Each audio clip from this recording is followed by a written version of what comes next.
매일 묵상 22년 12월 7일 수요일 심판의 경고를 흘려듣지 맙시다. 예레미야 6장 9절에서 15절 말씀.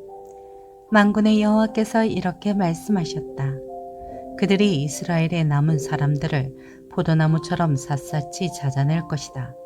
너는 포도를 따는 사람이 포도나무 가지마다 다시 살펴보는 것처럼 남은 사람들을 구하여라.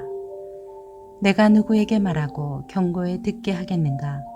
그들의 귀가 막혀서 들을 수 없다.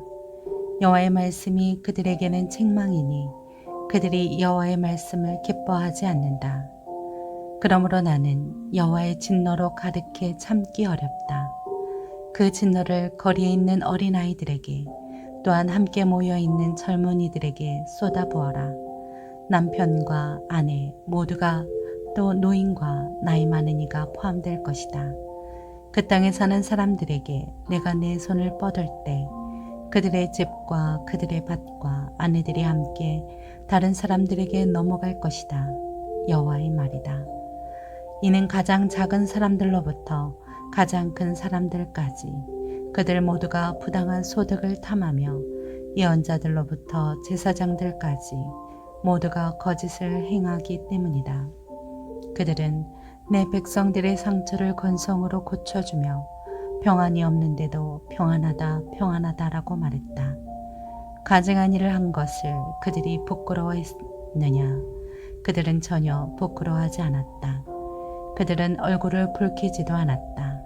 그러므로 그들은 넘어지는 사람들 가운데에서 넘어질 것이다. 내가 그들을 처벌할 때 그들이 거꾸러질 것이다. 여호와께서 말씀하셨다. 아멘. 유다 백성들을 향한 하나님의 심판 선언 속에서 마지막 때를 더욱 거룩하게 살아갈 지혜와 교훈을 얻게 합니다.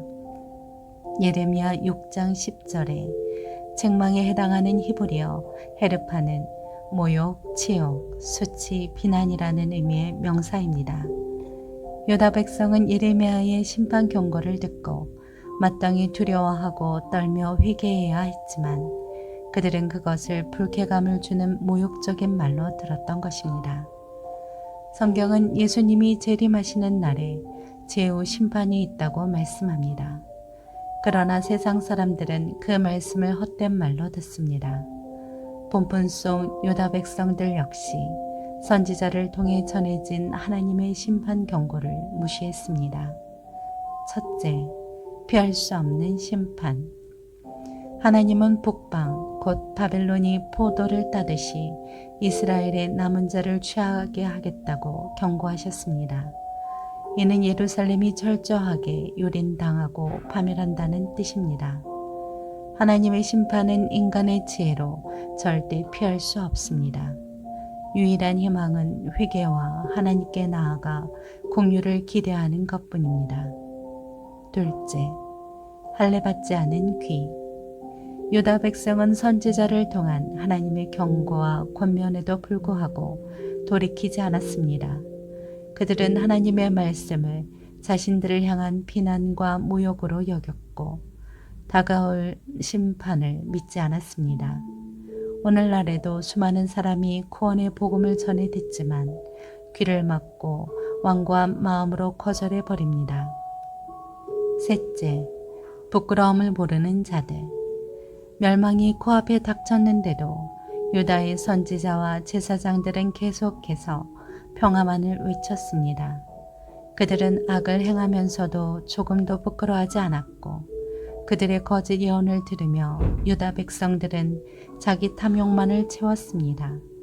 그러면서 자신들의 죄를 냉철하게 돌아보며 회개할 기회를 놓쳐버렸습니다. 말세를 살아가는 성도로서 우리도 유다 백성과 같은 어리석음에 빠지지 않도록 조심해야 합니다. 우리는 주님이 다시 오시는 날, 그 심판의 날을 지혜롭게 준비해야 합니다. 늘 기도하는 가운데 깨어 있으십시오. 그리고 하나님의 말씀 속에서 날마다 자신을 돌아보시기 바랍니다. 삶의 적용. 종교 개혁의 시대는 박해의 시대였습니다. 수많은 사람이 로마 교회를 지지하지 않는다는 이유로, 프로테스탄트에 동참했다는 이유로, 책을 썼다는 이유로, 벽보를 붙였다는 이유로, 신앙 고백을 했다는 이유로 투옥되고 고문을 당했습니다. 그때마다 이들은 무엇을 바라보았을까요? 바른 신앙이 핍박을 받고 하나님의 말씀이 없으며 불의가 횡행하더라도 세상 속에서 성공하는 시대를 살아가는 성도들은 심판하신 하나님을 눈을 들어 바라보게 됩니다. 신원하시는 주님을 기다리게 됩니다. 주님이 재림하실 그날을 감사와 기쁨으로 맞이할 수 있도록 준비합시다. 기도합니다. 주님, 마지막 날까지 세상 가운데에서 구원의 복음을 전하게 하옵소서. 예수님의 이름으로 기도합니다.